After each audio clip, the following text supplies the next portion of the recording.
Hello, welcome to the Khan Law Studies. Today we will discuss the confession contained in the Indian Evidence Act. जैसा कि पहले हमने पढ़ा है admissions के बारे में, कन्फेशन वर्ड जो है इसको डिफाइन नहीं किया गया है इंडियन एविडेंस एक्ट में। एडमिशन की एक ब्रांच है, एक स्पीसीज है कन्फेशन, और एडमिशन हमने इसके पहले वीडियो में पढ़ा है कि एडमिशन क्या है। Admission is a statement oral or documentary और contained in a electronic form which suggests any inference as to any fact in issue or relevant fact.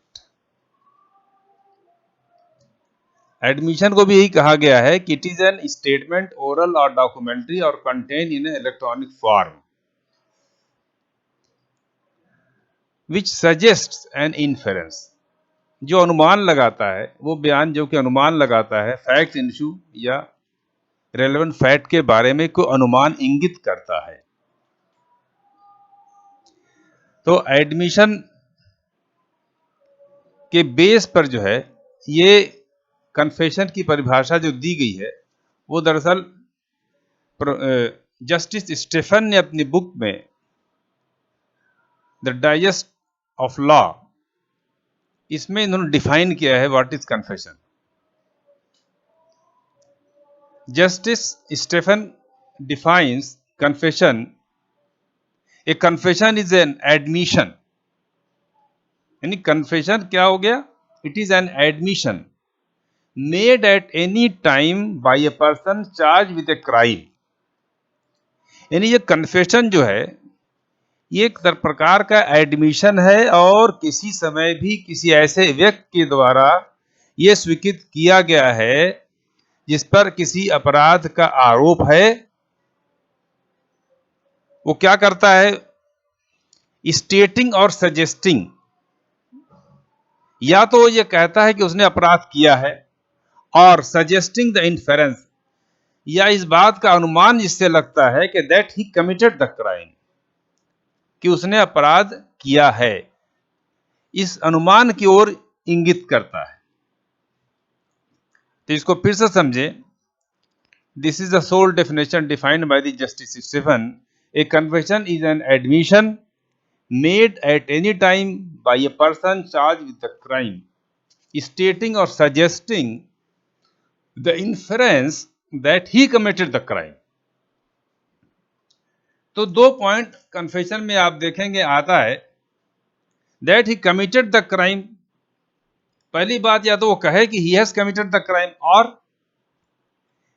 या उसके स्टेटमेंट अगर वो he doesn't clearly admit the offense yet the statement draws an inference that he might have committed the crime। यानी either directly ये guilty अपने को guilty मान ले, या इसके स्टेटमेंट से इसके जो है अपराध करने की ओर कोई इन्फरेंस इंगित होता है। तो ये जब हम एडमिशन को डिफाइन करते हैं तो हमें लीडिंग केसेस का सहारा लेना पड़ता है, जिसमें सबसे पहले केस जो हुआ था ये है Pakala Narayana Swami versus King Emperor 1939 Privy Council page 47। बहुत लीडिंग केस है, जिसमें कहा गया है कि ये जो स्टेटमेंट है कन्फेशनल स्टेटमेंट, या तो अपराध को दोषपूर्ण रूप से स्वीकार कर लिया जाए या अपराध गठित करने वाले सभी तत्वों को स्वीकार कर लिया गया।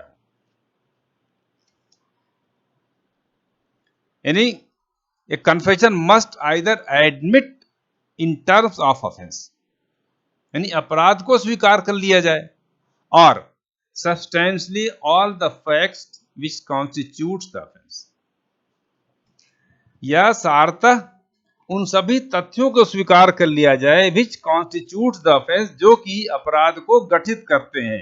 यानी या तो अपराध को सीधे सीधे स्वीकार कर लिया जाए, या अपराध को गठित करने वाले जो फैक्ट्स हैं उन सारे फैक्ट्स को स्वीकार कर लिया जाए, तब ये कन्फेशन होगी।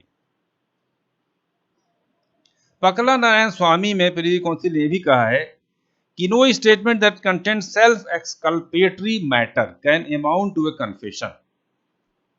यानी सेल्फ एक्सकल्पेटरी मैटर यानी किसी अभियुक्त का वो बयान जो अपने को बचाने वाला हो, कहते हैं ये कन्फेशन संस्वीकृति नहीं हो सकता है। वजह बतानी है, if exculpatory facts if true it will negate the offence alleged to be confessed. अगर ये अपराधी को बचाने वाला जो बयान है इसका अगर कन्फेशन मान लेंगे और ये सत्य अगर साबित हो जाए तो फिर ये जो ऑफेंस जो आरोप लगाया गया है उसको तो इसका तो इनकार हो जाएगा, it will negate the offence. तो सिर्फ एक्सकल्पेटरी स्टेटमेंट जो है वो कन्फेशन नहीं होगा, क्योंकि जैसे कि कन्फेशन की डेफिनेशन से क्लियर है कि it is an admission stating और suggesting the inference that he committed the crime. या तो जुर्म को पूरा वो स्वीकार कर ले या ऐसे अपराध को गठित करने वाले सभी तथ्यों को, फैक्ट्स को, उसको स्वीकार कर ले। ये पहली परिभाषा आई पकला नारायण स्वामी में प्रिवी काउंसिल की। उसके बाद in Parvinder Kaur versus state of Punjab the Supreme Court has followed the law laid down by the Privy Council in Pakala Narayana Swami case. यानी पकला नारायण स्वामी के केस में प्रिवी काउंसिल में जो लॉ लेड डाउन किया था उसको सुप्रीम कोर्ट ने भी स्वीकार कर लिया है, जिसमें पलविंदर कौर में सुप्रीम कोर्ट ने यह कहा कि कथन को या तो पूर्ण रूप से स्वीकार करना चाहिए, यानी अपराध या तो पूर्ण रूप से स्वीकार कर ले या अस्वीकार कर ले। न्यायालय को यह अधिकार नहीं है कि फंसाने वाले भाग को दोषमुक्त करने वाले भाग से यह कहकर अलग कर दे कि वह भाग विश्वास योग्य नहीं है। यानी कोर्ट को यह राइट नहीं दिया गया है कि वो फंसाने वाले भाग को और दोष मुक्त करने वाले भाग को ये कहकर अलग कर दे कि जो दोष मुक्त करने वाला भाग है वो विश्वसनीय नहीं था। तो परविंदर कौर में सुप्रीम कोर्ट ने पकला नारायण स्वामी की जो रूलिंग है उसको ही ऑफर मान लिया है। जो इसमें नेक्स्ट केस ला है जो इसे और डिफाइन करता है, Nishikant Jha versus state of Bihar. ये 1 बाय 1 ये केस ला आपको लिखने पड़ेंगे। AIR 1969 supreme court page 422। Nishikant Jha में क्या मैटर था, सुप्रीम कोर्ट ने क्या डिसाइड किया? यहां भी मैटर आया exculpatory and inculpatory part of confession. Law laid down किया गया है कि where exculpatory part of a confession is not improbable but it is contradicted by other evidence। Exculpatory part यानी संस्वीकृत का वो हिस्सा जो अभियुक्त को बचाता है, जिससे आधार पर अभियुक्त अपना बचाव करता है। इसके बारे में सुप्रीम कोर्ट ने कहा है कि इट इज नॉट इम्प्रोबेबल, यानी ये अधिसंभाव होना आवश्यक नहीं इसका, बल्कि अगर इसका खंडन दूसरी साक्ष्य से हो जाए, यानी अभियुक्त वो बयान जो दे रहा है जिससे वो बच जाए, बचना चाहता है, बयान का उसका वो हिस्सा जिसके आधार पर अपने आप को बचाना चाहता है। कोर्ट ने कहा कि अगर उस हिस्से को दूसरे साक्षियों के द्वारा खंडित कर दिया गया है, यानी वो पार्ट, यानी वो ट्रू पार्ट नहीं है, वो बयान जो दे रहा है वो गलत बयान दे रहा है अपने को बचाने के लिए, then the court can accept inculpatory part. ऐसी हालत में जो एक्सकल्पेटरी पार्ट अगर कॉन्ट्राडिक्ट हो जाए तो इनकल्पेटरी पार्ट को कोर्ट एक्सेप्ट कर लेगी and piecing the same with the other evidence convict the accused. और उसको जो फंसाने वाला जो बयान है जिसके आधार पर उसकी सजा हो सकती है, उसके उस बयान को स्वीकार करते हुए अभियुक्त को दंडित कर सकती है। यहां पर क्लियर नियम आया कि इनकल्पेटरी एक्सकल्पेटरी पार्ट को कैसे कोर्ट अलग कर सकती है। तो कन्फेशन के बारे में जान लीजिए कि confession it is not defined in the Indian evidence act. Confession is a species of the admission. Admission से शुरू होकर के admission relates to civil matter, confession relates to the criminal matter. तो कन्फेशन के बारे में ये चंद रूलिंग है। इसके बाद हम देखेंगे what are the differences between the admission and the confession. जैसा पहले बताया, confessions are a species of admission and all confessions are admission. Okay, आगे देखें। It is an admission made by an accused person charge with an offence. Confession क्या है, definition से निकाल लीजिए। It is an statement made by any person at any time charge with an offence. ये परिभाषा ही तो कहती है स्टेफन की, किसी अपराध से आरोपित व्यक्ति के द्वारा दिया गया कोई कथन है जिसे हम कन्फेशन कहते हैं।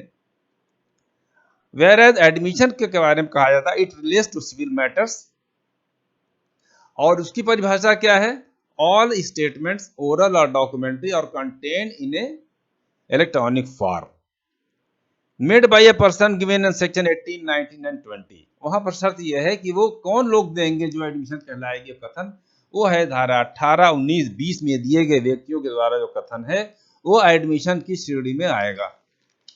फिर आगे देखिए अगला confession, it is made deliberately and voluntarily may be accepted as a conclusive proof of guilt। Confession के बारे में लॉ यही है कि it must be voluntarily, deliberately. अगर कन्फेशन वॉलंटरली किया गया है और ट्रू है, then it may be accepted as a conclusive proof of guilt. तो जो इस पर आरोप लगाया गया है उस आरोप का निश्चायक सबूत माना जा सकता है कन्फेशन को। जबकि एडमिशन के बारे में लॉ क्या है, एविडेंस एक्ट में प्रोवाइड किया गया है कि admissions are not conclusive proof but it may operate as an estoppel. ये प्री का क्वेश्चन भी है, प्री में पूछा जाता है कि वैल्यू क्या है एडमिशन की। ये सेक्शन याद रखिए, सेक्शन 31 कहता है admissions are not conclusive proof of the matters admitted but they may operate as estoppels under the provisions hereinafter contained। तो क्लियर कट कह दिया गया है कि admissions are not conclusive proof of the matter। Next देखिए, confessions always go against person making it। Confession करने वाले व्यक्ति के विरुद्ध ही कन्फेशन प्रयोग की जाएगी। जबकि हम सेक्शन 21 में पढ़ चुके हैं कि admissions can be prove in favour of the person making it under the certain circumstances. कुछ परिस्थितियां धारा 21 में दी गई हैं जिसमें कि एडमिशन करने वाले के पक्ष में साबित की जा सकती है। जब आप एडमिशन तैयार कर लेंगे तो ये आपको डिस्टिंक्शन करना बहुत आसान हो जाएगा। नेक्स्ट, कन्फेशन बाय को accused can be taken into consideration against other को अक्यूज्ड। फिर सेक्शन 30 आता है कि कन्फेशन ऑफ ए को अक्यूज्ड के द्वारा किया गया कथन, कहते हैं न्यायालय उसे विचार में ले सकता है। लेकिन इसमें प्रॉब्लम क्या है कि ये consideration it may be taken, शर्तें क्या दी गई हैं, सारे एक्यूजों का ज्वाइंट ट्रायल हो रहा हो, सेम ऑफेंस के लिए हो रहा हो, और जो कन्फेशन है वो कन्फेशन करने वाले के साथ साथ अन्य सहअभियुक्तों को भी फंसा रहा हो। लेकिन ये जो स्टेटमेंट ऑफ को अक्यूज्ड है इसके बारे में जान लिया, it is a very weak evidence.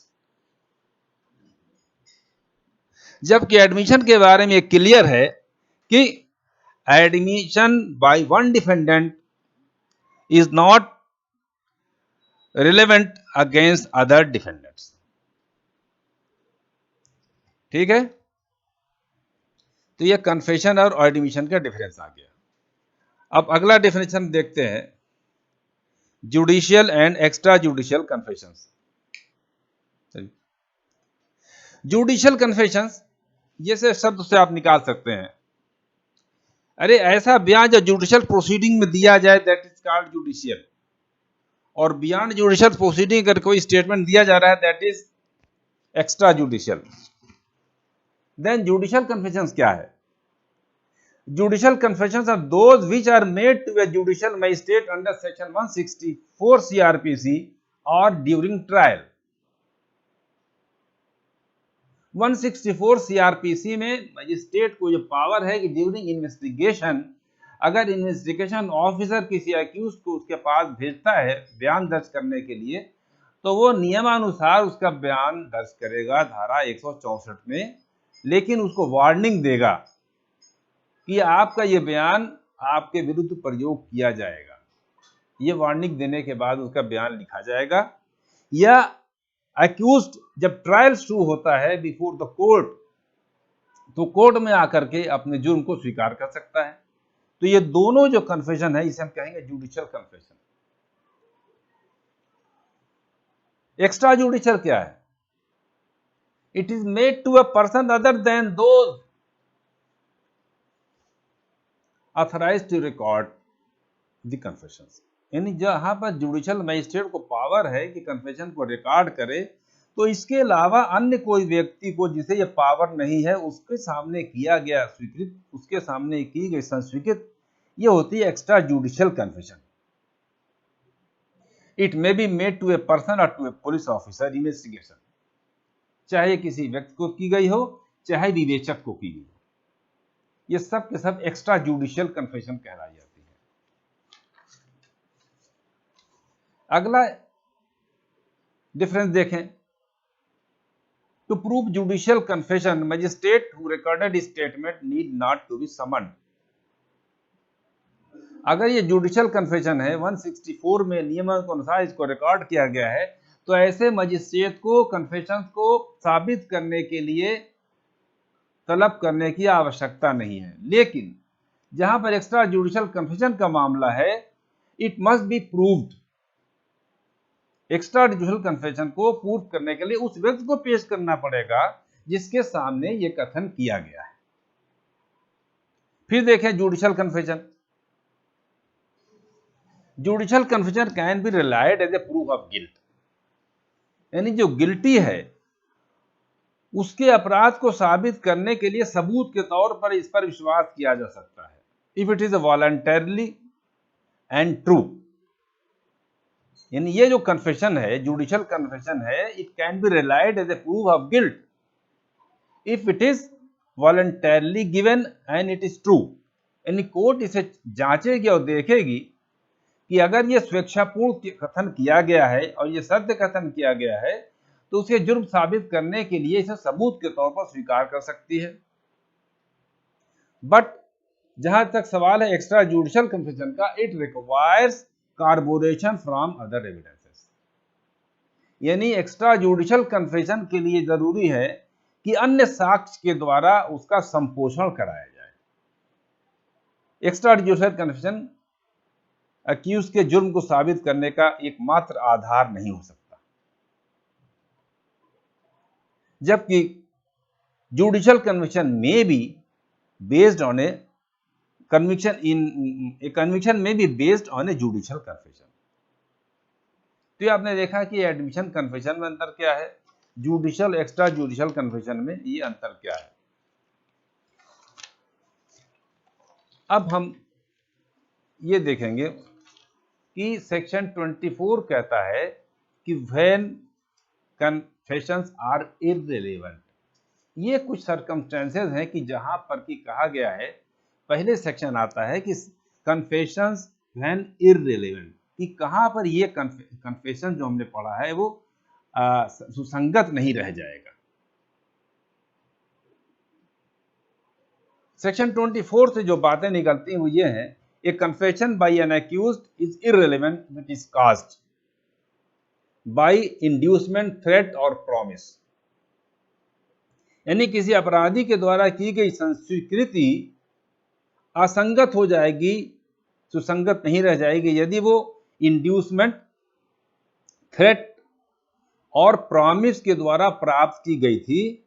And the inducement, threat and promise, यानी ये जो ऐसा इंड्यूसमेंट है, जो थ्रेट है, प्रॉमिस है, शुड हैव बीन, ये किस संबंध में हो, should have reference to the charge against the accused, यानी जो इंड्यूसमेंट दिया गया, जो उसे धमकी दी गई या उससे कोई वचन दे करके प्राप्त किया गया, ये वचन जो है उस अपराधी के विरुद्ध लगाए गए चार्ज के संबंध में हो, from a person in authority, किसी प्राधिकारी व्यक्ति के द्वारा दी गई हो, एंड ऐसा इंड्यूसमेंट, ऐसा थ्रेट एंड ऐसा promise sufficiently given the accused person A reasonable ground, यानी ये जो आप इंड्यूसमेंट दिया गया है, जो उसे वचन दिया गया है, उससे कोई वादा किया गया, या उसे धमकी देकर के प्राप्त किया गया है, इससे अभियुक्त को ये उचित युक्त अवसर प्रदान करता है, युक्त कारण प्रदान करता है कि वो जो कन्फेशन कर रहा है, वो जो बयान देना जा रहा है, by making the confession he would gain an advantage, कि ऐसा बयान देने से वो कोई लाभ प्राप्त करेगा और अवॉइड एनी इविल, या किसी बुराई से बच जाएगा ऑफ टेम्पोरल नेचर, यानी इस संसारिक कोई लाभ उसे मिल जाएगा, या संसारिक किसी दोष से, किसी बुराई से वो बच जाएगा। तो सेक्शन 24 में इतनी बातें आ गई हैं। अब एक एक पॉइंट हम लेंगे। This confession must be by an accused person, यानी कोई अभियुक्त जब ये बयान दे, एक्यूज्ड पर्सन में देखिए कौन कौन आएगा। It must be made by a person against whom evidence is start to be led in a criminal proceeding, यानी बहुत इसे इलेबोरेट किया गया है कि अभियुक्त कौन होगा। A person against whom evidence is sought to be led in criminal proceeding, यानी जिसके विरुद्ध किसी आपराधिक कार्रवाई में साक्ष्य दी जानी है, वो व्यक्ति अभियुक्त है। लेकिन इसे और वाइड किया है कि any person who subsequently becomes N accused, यानी वो व्यक्ति जो पहले अपराधी नहीं था लेकिन बाद में वो अभियुक्त बनाया गया, जैसे एफआईआर में उसका नाम नहीं था, ड्यूरिंग इन्वेस्टिगेशन उसको नामित कर दिया गया एज ए एक्यूज्ड। तो जब उसने स्टेटमेंट दिया था, at the time of giving statement, यानी किसी अपराध के बारे में अगर उसने स्टेटमेंट दिया था, उस समय वो अपराधी नहीं था, लेकिन जांच के दौरान पाया गया कि वो भी अपराध में लिप्त है, उसे अपराधी बना दिया गया। तो ये परिभाषा जो धारा 24 में एक्यूज डिफाइन करती है, तो वो व्यक्ति भी आ जाएगा जो कि बाद में अभियुक्त बनाया गया है, यानी इसका पूर्व कथन जो माना जाएगा वो कन्फेशन है। फिर आगे देखें, it must B caused by inducement, threat and promise, यानी ये संस्वीकृतियां जो प्राप्त की गई हैं, ये कैसे प्राप्त की गई हो, उत्प्रेरणा के द्वारा, धमकी के द्वारा, किसी वचन के द्वारा। और कन्फेशन के बारे में लॉ आप जैसे जानते हैं, it can only be admitted if it is voluntary and obtained by, and once obtained by inducement, threat the promise is not to be admitted, यानी कन्फेशन तभी एडमिट होगी जब वो स्वेच्छापूर्ण हो। लेकिन अगर ऐसा कन्फेशन जो है इंड्यूसमेंट, थ्रेट, प्रॉमिस के द्वारा प्राप्त की जाती है, तो ऐसा कन्फेशन जो है साक्ष्य में स्वीकार नहीं होगी। अब सवाल अगला ये उठता है, having reference to the charge against accuse, confession किसके संबंध में हो, reference to the charge against the accuse, यानी अभियुक्त के विरुद्ध जो आरोप लगाए गए हैं उसके संबंध में ये बयान हो, ये कन्फेशन हो। अब ये इंड्यूसमेंट, थ्रेट एंड चार्ज किसके द्वारा दिया गया हो, from a person in authority. Who is a person in authority, person in authority who has authority to interfere in the matter charge against the accused, यानी अभियुक्त पर जो आरोप लगाया गया है उसमें हस्तक्षेप करने का, उसको प्रभावित करने का उसे पास अधिकार हो। तो ये ऐसा पर्सन कहा जाए कि पर्सन इन अथॉरिटी। इसके जो एग्जाम्पल दिए गए हैं, जैसे कि टीचर है तो उसका स्टूडेंट जो है, यहाँ कहा गया मास्टर जो है उसको भी कुछ अथॉरिटी होती है, जिले ग्राम का मुखिया है, ग्राम का पटेल है, ग्राम के जमींदार हैं, ऐसे बहुत से अधिकार, ऐसी शक्तियां होती हैं जिन्हें उस पर उसको अभियुक्त को प्रभावित करने का अधिकार रहता है। या विवेचना को प्रभावित करने का अधिकार होता है तो पर्सन इन अथॉरिटी हो गया। अगर इसको दिया गया है, ये सारे के सारे पर्सन इन अथॉरिटी हो जाएंगे। और जैसे कहा गया कि ये अभियुक्त को क्या अधिकार मिलता है, अभियुक्त को यह अधिकार मिल रहा है कि वो ऐसा बयान देने से, अगर वो बयान देगा तो उसे कोई टेम्पोरल नेचर का लाभ मिलेगा। तो जो टेम्पोरल यानी सांसारिक लाभ मिलेगा या सांसारिक कोई बुराई से बच जाएगा, ये आधार अक्यूज को प्राप्त होना चाहिए। यानी परिस्थितियां ऐसी हैं कि अगर वो बयान दे रहा है तो उसे कुछ लाभ हासिल हो जाएगा। अब यहीं पर जो सवाल पूछा जाता है, जो अलग अलग करके पूछा जाता है, जैसे कोई धार्मिक गुरु वो धर्म का सहारा लेकर उससे कहता है भाई सच बोल दो, सच बोलने में अच्छाई है, उसे धर्म के नाम पर डराता है, समझाता है और उसके आधार पर कोई बात बता देता है, तो कहा जाएगा ये अथॉरिटी नहीं है, ये टेम्पोरल नेचर का भी नहीं है। Temporal nature mean not spiritual and not religious. अब जहां स्पिरिचुअल लीडर कोई है, रिलीजियस लीडर कोई है, उसके आगे कोई बयान इसने दिया, जैसे अब कोई अधिकारी अगर उससे कहता है if you do not tell the truth I will send constable to take you, यानी कोई प्राधिकारी अगर ये कहता है अगर तुम सच नहीं बोलोगे तो मैं कांस्टेबल भेज कर तुम्हें जेल भेज दूंगा, ये क्या होगा, ये धमकी हो गई from A authorised person, that is not admissible in evidence. तो ये जान लीजिए कि मोरल और रिलीजियस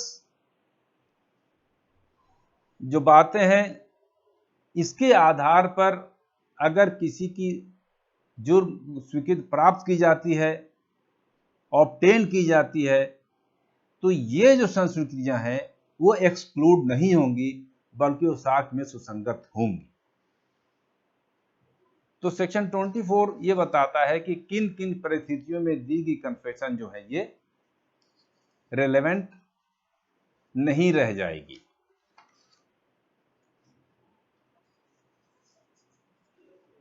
और कुछ पहलू देख लीजिए कन्फेशंस के बारे में। रूल्स क्या है, confession must B voluntary and true. A confession which is involuntary, inconsistent will not be admitted in evidence and it cannot be used against the accused. ये क्रक्स है कि confession must be voluntary and true. Court has to examine whether the confession made by the accused is voluntarily given or not.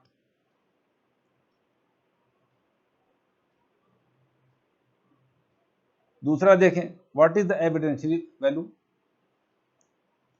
Evidential value के बारे में section 80 evidence act ये कहता है कि जुडिशियल कन्फेशन जो है, जैसे शुरू में बताया गया है, जो न्यायिक प्रक्रिया में जो बयान दिया गया है, धारा 164 में अगर मजिस्ट्रेट ने बयान रिकॉर्ड किया है तो उसे कहते हैं जुडिशियल प्रोसीडिंग में दिया गया बयान। देन द जुडिशियल को प्रोटेक्शन हासिल है सेक्शन 80 एविडेंस एक्ट का। A confession recorded by magistrate shall be presumed to be genuine. यहाँ वर्ड यूज किया गया है, याद रखिएगा, प्रिजम्पशन क्लॉज हमने बताया गया था, may presume, shall presume and conclusive proof. तो सेक्शन 80 में शैल प्रिज्यूम का वर्ड यूज किया गया है। Confession recorded by magistrate shall be presumed to be genuine, यानी court will not ask for its proof. यानी 164 के बयान में अगर जब स्वीकार किया जाएगा तो न्यायालय नहीं करेगा, कहेगा प्रोसिक्यूशन से कि आप इसे साबित कीजिए, क्योंकि इसकी जेन्युइननेस प्रिज्यूम है सेक्शन 80 में। अनलेस अदर पार्टी क्लेम करे कि साहब ये बयान गलत दिया गया है, ये पुलिस के दबाव में दिया गया है, मजिस्ट्रेट को तलब किया जाए, हम उसे जिरा करेंगे, then court will ask for cross, then allowed for cross examination, otherwise no, क्योंकि यहां प्रिजम्पशन इसकी जेन्युइननेस प्रिज्यूम कर ली गई है। लेकिन where is the extra judicial confession के बारे में क्या है, पहले मैंने बताया it is weak piece of evidence, it must be proved by the person before whom it is made. Extra judicial confession जिस व्यक्ति के सामने बयान दिया गया उसको न्यायालय में पेश करके उसे साबित करना पड़ेगा बियॉन्ड डाउट। इसके बारे में जेन्युइननेस की कोई प्रिजम्पशन नहीं है। ये इसकी एविडेंशियल वैल्यू है। अब एक पॉइंट और पूछा जाता है, what is retracted confessions. What is retracted confessions? जैसे कहते हैं गवाह मुकर गया। During investigation if accused given an statement before magistrate accepting that he has committed the crime, यानी 167 की जांच के दौरान यानी इन्वेस्टिगेशन के दौरान अगर मजिस्ट्रेट के सामने एक्यूज ने एक बयान दिया है कि उसने अपराध कारित किया गया,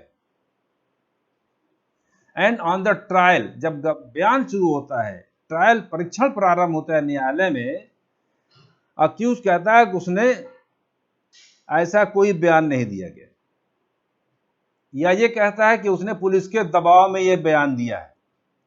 अब इसे हम कहेंगे it is a retracted confession. What is the value of retracted confession? इसके बारे में कहा गया it is unsafe to use retracted confessions unless it is corroborated by other evidence। यानी रिट्रैक्टेड कन्फेशन अब उसकी वो वैल्यू नहीं रहेगी। रिट्रैक्टेड कन्फेशन यानी उस जो स्टेटमेंट है जिसे अब डिनायल किया जा रहा है, इसका संपोषण अदर साक्ष्य से कराना पड़ेगा। अगर अदर साक्ष्य से इसका संपोषित हो जाती है कि इसका जो बयान इसने मजिस्ट्रेट सामने दिया था वो बयान सही था और न्यायालय में जो डिनायल है ये गलत है, then it can be relied upon, न्यायालय इस पर विश्वास कर सकती है। सुप्रीम कोर्ट ने सेटेड लॉ यही है that as a matter of prudence, यानी प्रबुद्ध व्यक्ति के तौर पर यह माना जाना चाहिए, a retracted confession can not be made solely the basis of conviction. यानी ऐसी संस्कृतियां जिसे गवाह मुकर गया हो, जिससे अभियुक्त मुकर गया हो, वो एकमात्र आधार कन्विक्शन का नहीं हो सकती unless it is carbonated by other evidence. यही लॉ सुप्रीम कोर्ट ने सेटल कर दिया है कि अगर रिट्रैक्ट कर रहा है तो उसकी जो उसने एविडेंस दिया 167 में जो कन्फेशनल स्टेटमेंट दिया था उसको अदर स्टेटमेंट से, अदर बयान से अगर साबित करा दिया जाए तभी इस पर विश्वास किया जाएगा। ये केस ला है state of Maharashtra versus P K Pathak AIR 1980 supreme court page 1224। तो याद रखिएगा फिर से कि the word confession has not been defined in any place in Indian evidence act. It is based on the Stephen's definition of confession. और Stephen ने क्या कहा है? A confession is an admission. ये कन्फेशन क्या है? ये एक स्वीकृति made by at any time by a person charge with a crime, ऐसे व्यक्ति के द्वारा किया गया कथन है जिस पर किसी अपराध का आरोप है, stating that he committed the crime, या तो स्वीकार कर रहा हो तो उसने अपराध कारित किया हो, और सजेस्टिंग द इन्फरेंस, या इस बात का अनुमान बता रहा हो that he committed the crime. This is all about the confession. Thank you. Next video में हम सेक्शन 25, 26 एंड 27 को डिस्कस करेंगे। Thank you.